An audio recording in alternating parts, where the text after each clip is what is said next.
The day my father's will was read, the house didn't feel like home anymore. It felt like a courtroom, every glance a verdict, every silence a sentence. My name is Clara Hensley, and this is the story of how one letter written in my father's trembling hand changed everything I thought I knew about family, loyalty, and love.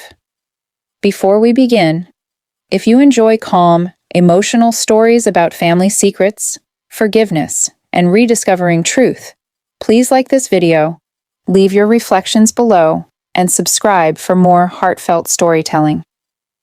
My father, Edward Hensley, was a man of quiet dignity, a man who measured words like gold and never spoke without reason. He built our family's wealth from the ground up, the land, the business, the home we grew up in by the river. To the world, he was wise and fair. To his children, he was a mystery wrapped in love we didn't always understand. When he passed, the town mourned. My siblings and I, 3 of us, returned to the old house, carrying our grief and our expectations like luggage we didn't want to unpack. There was my older brother Richard, sharp and calculating, who'd run the business after father retired. Then Lydia, the youngest, soft-spoken but always eager to please. And then me, the middle child, the one father always said had his heart and stubbornness in equal measure. We gathered in his study for the will, reading the same room where he used to write late into the night. The air smelled of cedar and dust, and the lawyer's voice seemed too loud for the space. When it was done, there was a strange quiet. The business went to Richard, of course. The estate, divided equally between the 3 of us. The savings, some set aside for charity. It was fair, predictable, practical. Exactly the kind of will my father would have written. But still something didn't feel right, because father had always been a man of sentiment, not just structure. He left notes everywhere, folded slips of wisdom, small reminders hidden in drawers, books, even coat pockets. A man who spoke more after death than he ever did while living. So when the lawyer closed his folder and everyone rose to leave, something in me resisted. "I think there's more," I said quietly. Richard laughed, that low, practiced sound that never reached his eyes. "Always the dreamer, Clara. Father didn't hide riddles. He left facts. That's who he was." But he was wrong. That night, after everyone had gone, I stayed behind. I wandered the halls of that house, letting memory lead me. The ticking clock, the faint smell of pipe tobacco, the hum of a life now silenced. And then I saw a book slightly out of place on his shelf, a thick leather-bound journal, the one he'd always kept locked away. Only this time, the key sat on top of it. When I opened it, something fell out a small envelope, yellowed at the edges. On the front, written in my father's careful script, "To Clara, after the will." My breath caught. My hands trembled. Inside was a letter short but heavy with meaning. "My dearest Clara, by the time you read this, everything you think you know will already have been said. But there are truths too personal for a lawyer to read aloud, and too fragile to entrust to anyone but you. You have my heart, my faith, and my final choice. I know your brother believes wealth defines worth. Let him have the business, it will teach him humility. Lydia still looks for guidance. Help her find her strength. But as for you, what I leave is not gold or land. It is truth. In the old oak chest in the attic, beneath the blue blanket, you'll find the reason I built this house the way I did, and why I never sold the land near the river, no matter the offers. You'll understand when you open it. Love, always. Father." I read it 3 times before I could move. Truth. He left me truth. In a family where money had always been the measure of love, that word felt heavier than gold. The next morning, before the sun had even risen, I climbed the narrow steps to the attic. Dust floated through the air like ghosts of memory. The oak chest sat exactly where he said it would, half hidden beneath old quilts and forgotten years. The key still hung from its latch. Inside were papers, letters, photographs, decades of history carefully preserved.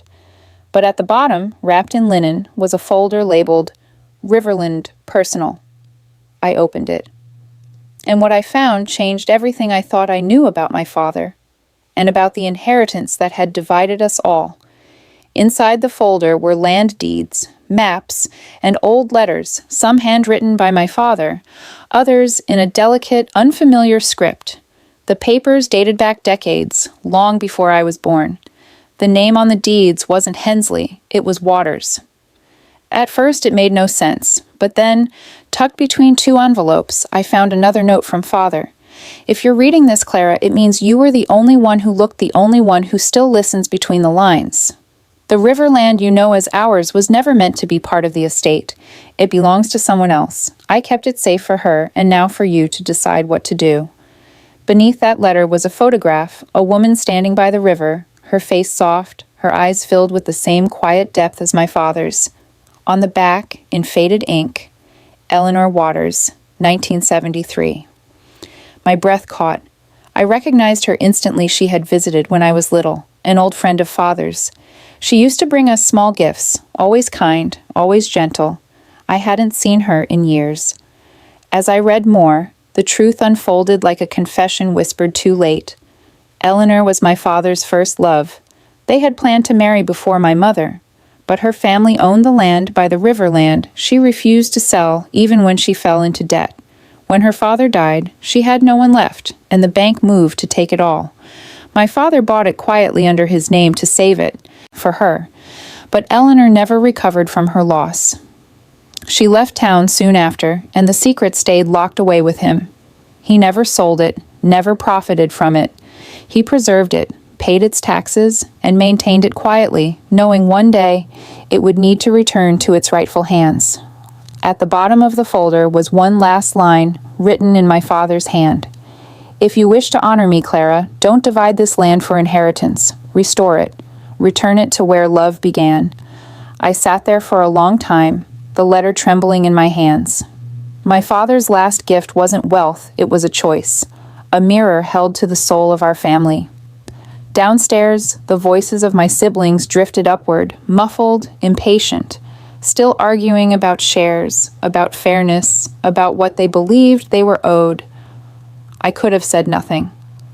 I could have kept the secret and watched them tear each other apart. But I knew what Father wanted. He hadn't left me to hoard the truth. He had trusted me to carry it with grace. That evening, I gathered them in the study, the same place where the will had been read days earlier. Richard looked up from a pile of documents. What now, Clara? Found another one of Father's riddles? I laid the folder on the desk between us. Something like that, I said softly. When I told them what I'd found, the room went silent. Lydia's eyes welled with tears, while Richard's face hardened, jaw clenching. That's ridiculous, he muttered. If Father bought it, it's ours. It's Hensley property. No, I said. It's not. It was never his to keep. He bought it to protect it, for love, for her. Richard scoffed. You're letting sentiment cloud logic. I looked at him calmly. And you've let greed bury truth. He didn't respond. He didn't have to. The truth had already settled between us, quiet and immovable. That night, after they left, Lydia stayed behind. You're going to return it, aren't you? She asked softly. Yes, I said. It's what he wanted. It's who he was. Her eyes filled again. He always said you saw things he couldn't say out loud. I smiled faintly. He just spoke a language most people never bothered to learn. The next morning, I drove to the address, listed on one of the old letters. The road wound through fields of wild grass, the air heavy with memory. The house was small, weathered, and still as if waiting for something that had been promised long ago. An elderly woman answered the door. Her eyes, soft, gray, kind, met mine with quiet recognition. You look like Edward, she said, her voice trembling. I'm his daughter, I whispered. Clara. She nodded slowly, tears rising. He said you'd come one day. I handed her the folder, the deeds, the letters. He wanted this to go back to you, to your family. Her fingers brushed the papers as if they were sacred. He never stopped loving this land, she said, or me. I always wondered why he never sold it. He couldn't, I said gently. It wasn't his to sell. She smiled through her tears. You have his heart. When I left that day, I didn't feel lost. I felt light, like the weight of generations had finally lifted. Back in town, my siblings were silent. Even Richard said nothing more. Maybe he realized that some legacies aren't meant to be owned, only honored. Weeks later, a letter arrived for me. It was from Eleanor. Inside was a photo of the river, sunlight spilling across the water, and a note that read, "The land is alive again." I planted wildflowers where his initials were carved into the old oak. Thank you for keeping his promise. I sat by my window for a long time, holding that letter. The house was quiet, the kind of quiet that doesn't ache anymore. Father's last words had been right all along. He didn't leave me money or land or things to hold. He left me something rarer, the kind of truth that restores what greed tries to destroy. And when people ask what I inherited, I tell them the truth plainly. I inherited peace. If this story touched your heart, please like, comment, and subscribe for more calm, emotional stories. Tales that remind us that not all treasures shine, and not all inheritances come with a price tag.